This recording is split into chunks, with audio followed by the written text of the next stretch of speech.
السلام علیکم ناظرین، رائل ناولز کی طرف سے میاں ذیشان آپ کی خدمت میں حاضر ہے۔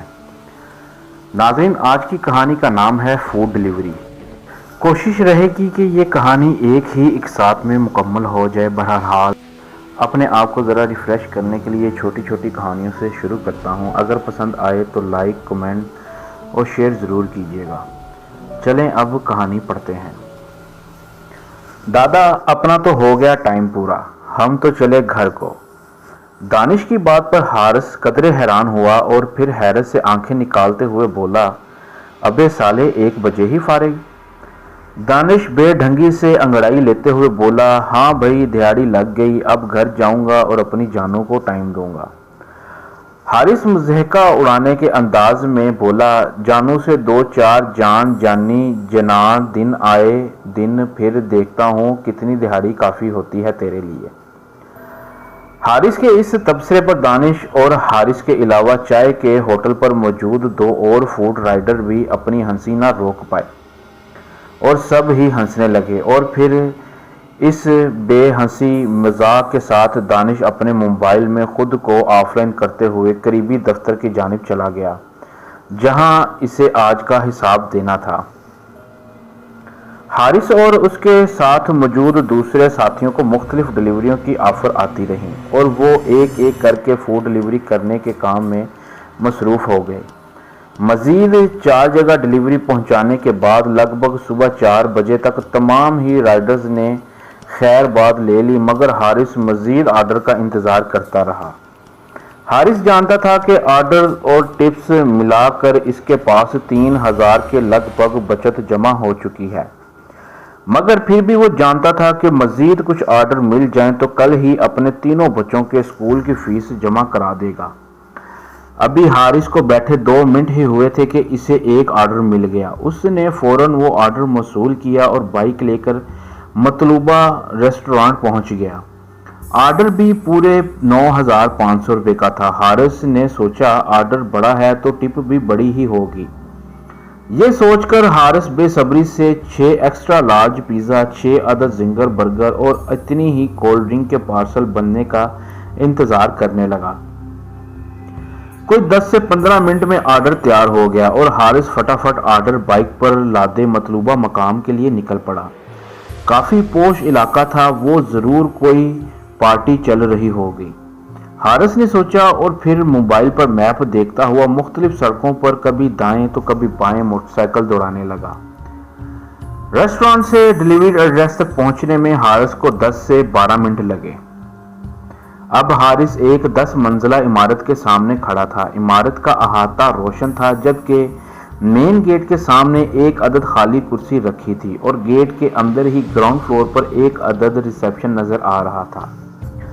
حارث نے سوچا، چوکیدار کا انتظار کرنے سے بہتر ہے کہ ریسیپشن پر ہی جایا جائے۔ حارث کو قدرے حیرت ہوئی کہ ریسیپشن بھی خالی ہے۔ وہ دائیں بائیں نظریں دوڑا رہا تھا کہ اسے کوئی شخص نظر آئے جس سے حارث کو مزید رہنمائی مل سکے۔ ابھی حارث اپنے دائیں بائیں جانب کسی کو تلاش کر ہی رہا تھا کہ اچانک ایک آواز اس کی سماعت سے ٹکرائی اور وہ حیرت سے اچھل پڑا۔ ریسیپشن پر ایک خوش شکل نوجوان بیٹھا حارث سے کہہ رہا تھا، جی جناب، کہیے کس سے ملنا ہے آپ کو؟ حارث حیرت سے اس نوجوان کو دیکھ رہا تھا۔ اس کو یقین تھا کہ اس نے ریسیپشن خالی ہی دیکھا تھا، سوائے ایک رجسٹر، کمپیوٹر اور خالی کرسی کے ریسیپشن پر کچھ بھی نہیں تھا۔ مگر اچانک سے اس ریسیپشن کا نمودار ہو جانا حیرت انگیز اور قدرے خوفزدہ کر دینے والا واقعہ تھا۔ بہرحال حارث نے اپنے اعصاب کو قابو میں کرتے ہوئے کہا، سر میں یہ آرڈر لے کر آیا ہوں۔ حارث نے پرچہ ریسیپشنسٹ کی جانب بڑھا دیا۔ بدلے میں ریسیپشنسٹ نے اس کے ہاتھ سے پرچہ لیا تو سردی کی شدت لہر حارث کے جسم میں دوڑ گئی۔ ریسیپشنسٹ کا ہاتھ بالکل برف کی طرح ٹھنڈا تھا، حالانکہ جون کی سخت گرمی میں ہال نما گراؤنڈ فلور ایئر کنڈیشن کی سہولت سے آ رہی تھا، اور ایسے موسم میں ریسیپشنسٹ کا ہاتھ اتنا ٹھنڈا تھا کہ جیسے ابھی بھی فریزر سے اس نے اپنا ہاتھ باہر نکالا ہو۔ پرچے پر لکھے ایڈریس کو پڑھتے ہوئے ریسیپشنسٹ کے چہرے پر نظر آنے والے تاثرات عجیب ہوتے جا رہے تھے۔ ایسا لگتا تھا جیسے ریسیپشنسٹ اپنی خوشی کو چہرے پر لانے میں ذرا برابر بھی کنجوسی نہ کر رہا ہو۔ اور جب پتہ پڑھ کر اس نے حارث کی جانب دیکھا تو حارث کے اوسان ہی خطا ہو گئے۔ ریسیپشنسٹ کی آنکھیں پہلے سے کافی بڑی لگ رہی تھیں۔ ہونٹوں پر نظر آنے والی مسکراہٹ ضرورت سے زیادہ ہی لمبی تھی، جبکہ چہرے کا رنگ ایسا لگتا تھا جیسے جسم سے خون ہی غائب ہو چکا ہو، جس کے باعث اس کا چہرہ ضرورت سے زیادہ ہی سفید رنگت اختیار کر چکا تھا۔ ریسیپشنسٹ نے بھیانک سی مسکراہٹ کے ساتھ حارث کو پرچہ واپس کیا اور بولا، آپ کو سیڑھیاں چڑھنی پڑیں گی کیونکہ لفٹ خراب ہے اور ایڈریس 10ویں فلور کا ہے۔ فلیٹ نمبر 80 بالکل کارنر پر ہے۔ آپ رجسٹر پر اپنا نام، شناختی کارڈ نمبر اور فون نمبر لکھ کر اوپر جا سکتے ہیں۔ آخری جملے پر ریسیپشنسٹ نے کچھ زیادہ ہی زور دیا تھا۔ حارث ریسیپشنسٹ کا چہرہ دوبارہ نہیں دیکھنا چاہتا تھا، اس لیے فوراً ریسیپشنسٹ کے ہاتھ سے پین اور رجسٹر لے کر اپنا نام، شناختی کارڈ نمبر اور فون نمبر کے ساتھ ساتھ ایمرجنسی کانٹیکٹ بھی لکھ ڈالا۔ ریسیپشنسٹ نے سرسری سی نظر رجسٹر پر ڈالی اور پھر رجسٹر کو ڈیسک پر رکھ کر اپنی عجیب سی مسکراہٹ کے ساتھ حارث کو دیکھنے لگا۔ حارث بنا وقت ضائع کیے سیڑھیوں کی جانب چل پڑا۔ سیڑھیاں چڑھتے وقت جب حارث دائیں جانب گھوما تو سرسری طور پر اس کی نظر ریسیپشن پر چلی گئی۔ حارث نے جلد بازی میں کوئی خاص دھیان تو نہ دیا، مگر اسے لگا کہ شاید ریسیپشن پھر سے خالی ہے۔ حارث نے پلٹ کر دیکھنے اور وقت ضائع نہ کرنے کے لیے اس خیال کو نظر انداز کر دیا کہ ریسیپشن پھر سے خالی ہے یا نہیں، اور وہ تیزی سے سیڑھیاں چڑھنے لگا۔ حارث تیزی سے سیڑھیاں چڑھ رہا تھا اور ہر فلور کو عبور کرتے ہی وہ فلور اندھیرے میں ڈوب جاتا تھا۔ حارث کا دھیان ہرگز گزرے ہوئے فلور پر نہ تھا، اس کے ذہن پر بس ایک ہی دھن سوار تھی۔ وہ جاتا تھا کہ جلد از جلد آرڈر ڈیلیور کر کے اور اپنی موٹی تازی ٹپ لے کر وہاں سے چلتا بنے۔ 5ویں فلور پر پہنچ کر حارث کا سانس تیزی سے پھولنے لگا اور 6ٹھی منزل تک پہنچتے پہنچتے حارث کا سانس اکھڑ گیا اور اس کی آنکھوں کے آگے اندھیرا چھا گیا۔ نہ جانے کب حارث کی آنکھ کھلی۔ آنکھ کھلتے ہی اس نے فوراً موبائل پر وقت دیکھا تو اندازہ ہوا کہ شاید 1 یا 2 منٹ ہی گزرے ہیں۔ اس نے دوبارہ تیزی سے اپنے قدم بڑھائے اور 10ویں منزل تک جا پہنچا۔ 10ویں منزل پر پہنچتے ہی اس نے تیزی سے سانس لینا شروع کر دیا اور چند لمحے اپنے پھولے ہوئے سانس کو بحال کرنے کے ساتھ ساتھ چہرے پر آیا پسینہ بھی صاف کرتا رہا۔ حارث کو پہلے بھی اس بات کا احساس تو تھا، مگر عجلت میں وہ بس اس بات کی قطعی نظر انداز کرتا رہا کہ پوری عمارت پر کس قدر سناٹا طاری ہے۔ بالآخر لمبی راہداری میں دونوں جانب نظر دوڑانے پر اس سے احساس ہوا کہ شاید یہ پورا فلور ہی غیر آباد ہے۔ ابھی حارث یہ سوچ ہی رہا تھا کہ اسے واپس چلے جانا چاہیے یا نہیں، اس کے کانوں میں دھیمے انداز میں میوزک بجنے کی آواز آنے لگی۔ یہ اندازہ کرنے میں اسے ذرا دیر نہ لگی کہ آواز اس کے بائیں جانب موجود راہداری سے آ رہی ہے۔ حارث نے چہرے پر آئے پسینے کو پونچھا اور میوزک کی دھن کی جانب چل پڑا۔ اسے کافی حد تک اطمینان ہوا تھا کہ اس سنسان عمارت میں وہ اکیلا نہیں ہے۔ فلیٹ نمبر 80 راہداری کے آخر میں تھا۔ حارث کو شدت سے اس بات کا احساس ہو رہا تھا کہ کوئی اسے دیکھ رہا ہے۔ راہداری میں موجود تمام فلیٹس پر مکمل سناٹے کا راج تھا، جبکہ راہداری میں صرف ایک ہی جگہ سے روشنی پھوٹ رہی تھی اور وہ جگہ تھی فلیٹ نمبر 80۔ حارث کے قدموں کی دھمک اور دھیمے میوزک کی آواز نے ماحول کو عجیب انداز میں پر اسرار بنا ڈالا تھا۔ چند قدم بھی حارث کو کافی دور محسوس ہو رہے تھے۔ بالآخر وہ چلتا ہوا فلیٹ کے سامنے پہنچا اور کال بیل بجا دی۔ بیل بجتے ہی اندر بج رہا میوزک یکدم تھم گیا اور حارث اپنے آپ کو سنبھال کر مؤدبانہ انداز میں کھڑا ہو گیا۔ کوئی 2 منٹ گزر گئے۔ حارث نے اس دوران 2 سے 3 بار مزید کال بیل کا بٹن دبایا، مگر فلیٹ کے اندر کوئی آواز نہ آئی۔ حارث کو باہر لگا کہ راہداری کے دوسرے حصے سے اسے کوئی دیکھ رہا ہے، مگر اس بات کو محض اپنا خیال جان کر اس نے اپنے ذہن سے جھٹک دیا۔ مزید کچھ لمحے گزرنے کے بعد حارث کو شدید مایوسی ہوئی کہ شاید اسے ٹپ نام کی کوئی چیز نہیں ملے گی، اور اس کی وجہ تھی کسٹمر کی جانب سے اس کے موبائل پر آیا ہوا میسج جو اس نے پڑھا ہی نہ تھا۔ میسج میں لکھا تھا، کھانا دروازے پر ہی چھوڑ دو اور واپس چلے جاؤ۔ مایوسی کے عالم میں حارث نے کھانا ڈور میٹ پر رکھا اور پلٹ گیا۔ ابھی ایک قدم ہی اس نے بڑھایا تھا کہ لمحے سے بھی کم وقت میں دروازہ کھلتے ہی بند ہو گیا۔ حارث حیرت سے پلٹا تو ڈور میٹ سے کھانا غائب تھا اور کھانے کی جگہ پر 5000 کا نوٹ رکھا ہوا تھا۔ حارث حیران ہوا کہ اتنی جلدی کھانا غائب ہو گیا اور اس کی جگہ 5000 کا نوٹ بھی آ گیا۔ بہرحال 5000 کا نوٹ اس کے لیے بہت بڑی نعمت تھا، اس لیے حارث نے فوراً وہ نوٹ اٹھایا اور تیز تیز قدموں کے ساتھ راہداری سے گزرنے لگا۔ ابھی راہداری آدھی ہی گزری تھی کہ حارث کو اپنے بائیں جانب کے فلیٹ میں سے کچھ کھٹپٹ سی سنائی دی۔ وہ لمحے بھر کے لیے رکا اور کان لگا کر اندر سے آنے والی آوازیں سننے لگا۔ پہلے اسے قدموں کی چاپ سنائی دی، مگر پھر وہ چاپ تیزی سے دوڑنے میں بدل گئی۔ اس سے پہلے کہ حارث دروازے سے دور ہوتا، دھماکے کی آواز کے ساتھ دروازہ پھٹا اور اس میں سے ایک عام بازو سے 4 گنا بڑا، ایک دم سیاہ رنگت کے بالوں سے بھرا ہوا بازو نکلا۔ خوش قسمتی سے بازو کے دھکے سے حارث اپنے پیچھے موجود فلیٹ کے دروازے سے ٹکرایا، جس کے باعث وہ ہولناک بازو حارث کی گردن دبوچنے میں ناکام رہا۔ ابھی حارث خوش و حیرت کے عالم میں اس سیاہ بازو کو دیکھ رہا تھا جو حارث کو دبوچنے کے لیے اپنے ہاتھ کو کھول اور بند کر رہا تھا کہ اچانک ویسے ہی دھمک حارث کو اپنے پیچھے سے آتی سنائی دی۔ حارث اپنے حواس کو قابو میں لاتے ہوئے فوراً کھڑا ہوا بھاگنا شروع کر دیا۔ بالکل وعدہ ہی سیاہ بازو حارث کے دائیں جانب کے دروازے سے نکلا اور حارث کو دبوچنے کی ناکام کوشش کرنے لگا۔ جیسے جیسے حارث راہداری میں آگے بڑھ رہا تھا، ویسے ویسے اس کے پیچھے یکے بعد دیگرے دروازے پھٹ رہے تھے اور وہی ہولناک بازو ان دروازوں سے نکل رہے تھے۔ حارث خوف و دہشت کے عالم میں بس بھاگ رہا تھا۔ بھاگتے بھاگتے وہ راہداری کے وسط میں پہنچا تو راہداری کے دونوں جانب وہی سیاہ ہاتھ بنا رکے حارث کو دبوچنے کی کوشش کر رہے تھے۔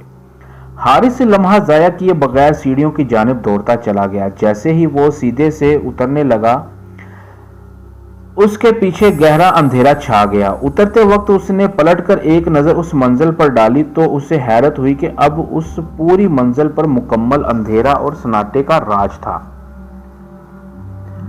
حارث نے مزید وہاں رکنے کو سراسر بے وقوفی مانا اور تیزی سے اپنے قدم نیچے فلور کی جانب دوڑنے لگا۔ ابھی وہ نیچے فلور تک پہنچا ہی نہ تھا کہ اس کے پاؤں وہیں جم گئے۔ اس کے کانوں میں خوفناک قسم کی پھنکار سنائی دی۔ تیزی سے اس کی سماعت سے پھنکار کے ساتھ ساتھ کئی قسم کی آوازیں آنے لگی، جن میں بالخصوص جھینگر کی چھائیں اور عجیب غریب قسم کی سرسراہٹیں شامل تھیں۔ دفعتاً پورا فلور روشن ہو گیا اور پھر جو منظر حارث کے سامنے تھا اسے دیکھتے ہی اس کے پسینے چھوٹ گئے۔ حارث کے سامنے لاکھوں کی تعداد میں سانپ، کچھوے، مکڑیاں اور دنیا میں پائے جانے والے لگ بھگ سب ہی حشرات الارض ایک دوسرے پر لوٹ پوٹ ہوتے ہوئے حارث کی جانب ہی آنے کی کوشش کر رہے تھے۔ مگر حارث کے لیے شکر کی بات یہ تھی کہ وہ حشرات الارض سیڑھیوں پر نہیں چڑھ رہے تھے۔ ایسا لگتا تھا جیسے رینگنے والی وہ تمام مخلوقات یا تو حارث کو نیچے آنے سے روک رہی تھیں یا پھر خود کو اوپر آنے سے ڈر رہی تھیں۔ ابھی حارث سوچ ہی رہا تھا کہ اسے کیا کرنا چاہیے، اچانک اس کے کانوں میں پھنکاروں اور سرسراہٹوں کے بیج 10ویں فلور سے بھاری بھرکم قدموں کی چاپ سنائی دی۔ قدموں کی آواز کے ساتھ ہی حشر الارض کی آوازوں میں بھی بتدریج کمی آتی گئی۔ حارث نے بدحواسی میں پلٹ کر پیچھے دیکھا تو دیوار پر ایک دیو ہیکل سایہ اسے نظر آیا۔ حارث کو خطرے کی بو محسوس ہوئی تو اس نے بنا سوچے سمجھے سیڑھیوں کی ریلنگ کی دوسری جانب چھلانگ لگا دی۔